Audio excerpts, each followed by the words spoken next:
A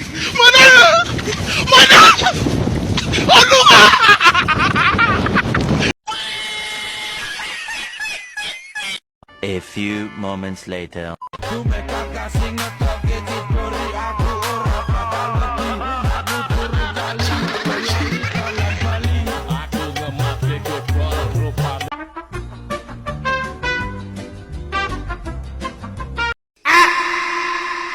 Assalamualaikum warahmatullahi wabarakatuh.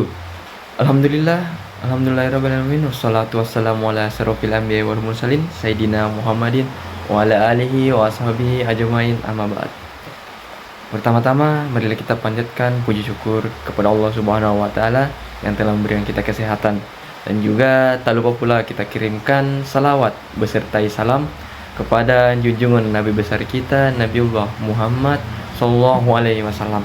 Nah, perkenalkan, saya dari kampus IAIN Palopo dari Fakultas Ekonomi dan Bisnis Syariah dengan nama Muhammad Rafli, NIM 2304010026. Nah, di sini saya akan menjelaskan tentang salah satu mata kuliah saya, yaitu studi kelaikan bisnis. Nah, mata kuliah studi kelaikan bisnis itu menjawab pertanyaan dari apakah bisnis ini layak. Nah, studi kelaikan bisnis adalah proses evaluasi yang sistematis dan terstruktur untuk menentukan kelayakan sebuah ide bisnis. Tujuan utamanya adalah untuk membantu calon pengusaha dalam mengambil keputusan yang tepat sebelum memulai bisnis. Ini membantu meminimalkan risiko dan memaksimalkan peluang keberhasilan bisnis. Nah, studi kelayakan bisnis itu merupakan langkah penting dalam memulai sebuah usaha. Dengan melakukan studi ini, Anda dapat meminimalkan risiko kegagalan, menentukan arah bisnis yang tepat, meningkatkan peluang keberhasilan bisnis. Nah, pastikan untuk melakukan studi bisnis secara komprehensif dan melibatkan berbagai aspek yang relevan. Adapun manfaat dalam melakukan studi kelayakan bisnis itu adalah seperti yang pertama tadi, itu minimalkan risiko kegagalan, yaitu membantu mengidentifikasi potensi masalah dan hambatan yang mungkin dihadapi selama menjalankan bisnis. Juga menentukan arah bisnis, membantu menentukan target pasar, strategi pemasaran, dan sumber daya yang dibutuhkan. Juga memperoleh pendanaan, menunjukkan bahwa bisnis yang memiliki rencana yang matang dan potensi keberhasilan yang tinggi.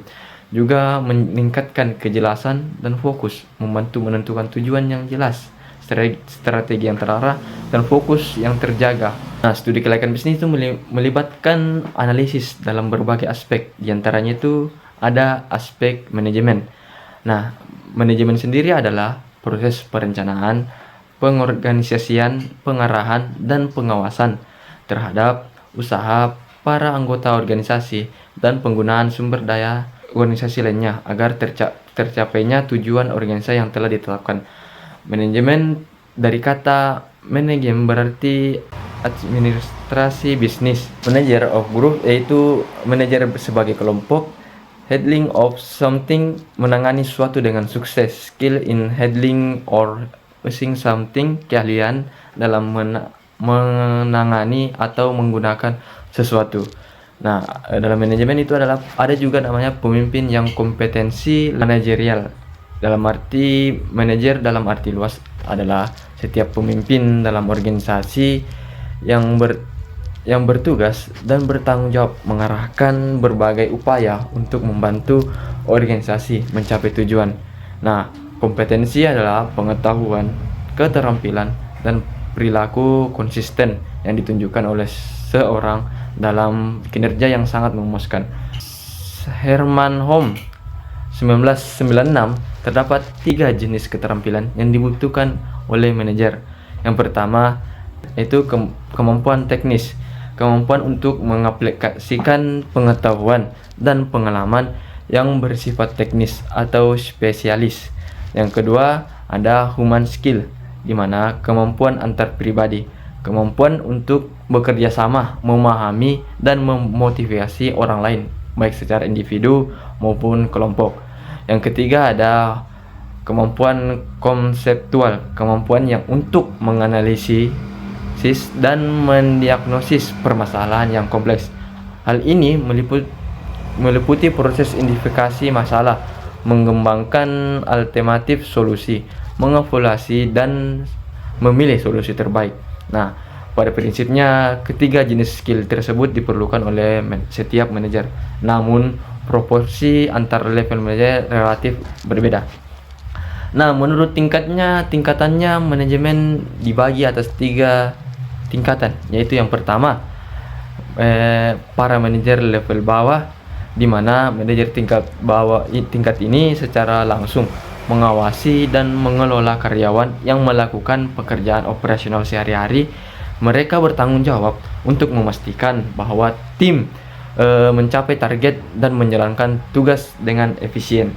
Contoh dari manajer ini adalah supervisor, team leader, atau foreman. Tugas mereka termasuk memberikan arahan, melatih karyawan baru, menyelesaikan masalah yang muncul di tingkat operasional.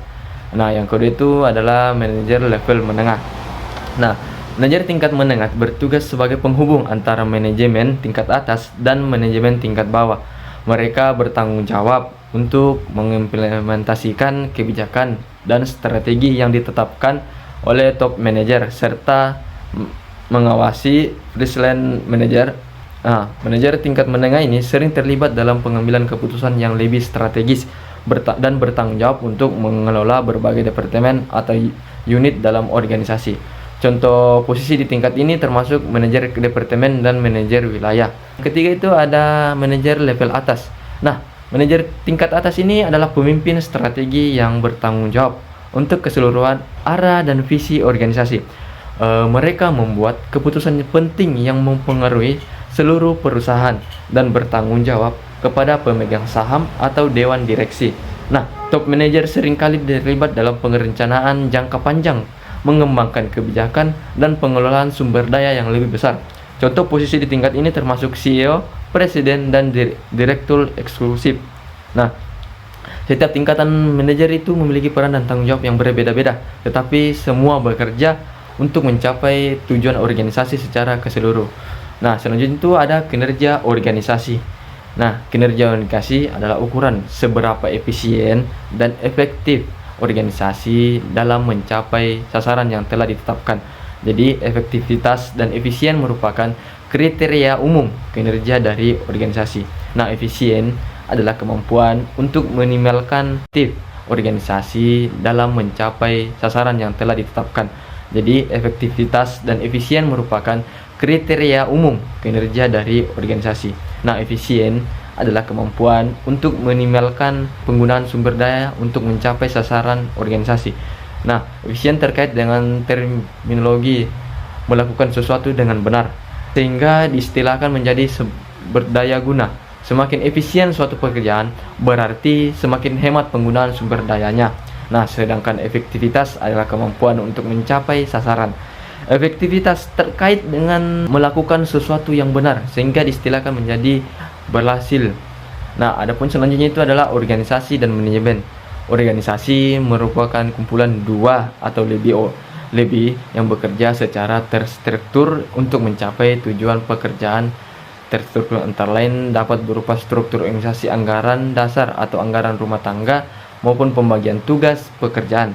Nah, berdasarkan definisi organisasi yang dikemukakan, memberikan informasi bahwa organisasi terdiri atas dua bagian besar, yaitu organisasi sebagai wadah atau tempat untuk sistem organisasi, sebagai proses yang menggambarkan aktivitas yang akan atau sedang dilaksanakan oleh manusia yang bergabung dalam sebuah organisasi sosial. Nah, proses dalam manajemen memiliki terkaitan satu sama lain, bahkan merupakan sebuah siklus secara lebih. Adapun juga tantangan manajemen. Nah, tantangan dalam manajemen itu semakin maju peradaban dan semakin ketat persaingan. Tantangan yang dihadapi oleh para pengelola organisasi akan menjadi semakin kompleks. Perkembangan teknologi informasi pada saat ini semakin cepat. Komunikasi antara belahan dunia dapat dilakukan dalam hitungan detik, dan semakin hemat penggunaan satelit, internet, dan telepon genggam telah mengubah gaya hidup. Bisnis virtual pun pada saat ini semakin berkembang. Para pelaku bisnis cenderung semakin bertambah dan inovasi pun terus berkembang, sehingga tingkat kompetensi semakin ketat.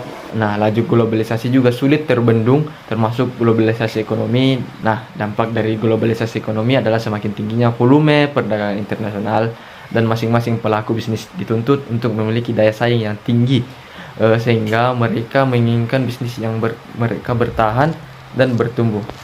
Nah, dalam manajemen itu ada namanya perlunya etika. Nah, berbagai keputusan yang dibuat oleh manajer dalam organisasi mempunyai pengaruh yang luas dalam maupun di luar negeri. Jadi, manajer harus memikirkan berbagai nilai dan etika. Kadang segala sesuatu menjadi serba salah dalam berbagai aktivitas organisasi.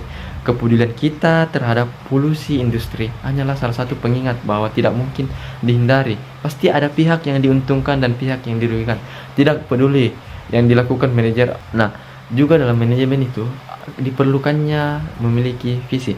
Nah, visi itu adalah suatu manfaat atau mengambil manfaat dari perubahan lingkungan. Ini penting bagi setiap manajer. Hampir setiap abad ini, misalnya, dianggap merupakan penyimpangan untuk membicarakan usaha patungan antara pabrik mobil Amerika dan Jepang. Sekarang sudah banyak aliansi seperti manajer yang memiliki visi lah yang menciptakan hubungan baru tersebut. Nah, adapun juga sejarah dari manajemen ini adalah terbentuk melalui beberapa pengembangan dalam waktu yang sangat panjang. Nah, konsep manajemen telah dikembangkan sejak zaman sebelum Masehi. Wah, cukup lama juga teman-teman. Nah, perkembangan konsep manajemen telah dimulai dan dikembangkan oleh beberapa kerajaan kuno seperti bangsa Sumeria, Mesir, Babilonia, Yunani, Romawi, dan sebagainya. Nah, itulah tadi beberapa penyampaian saya tentang mata kuliah studi kelayakan bisnis.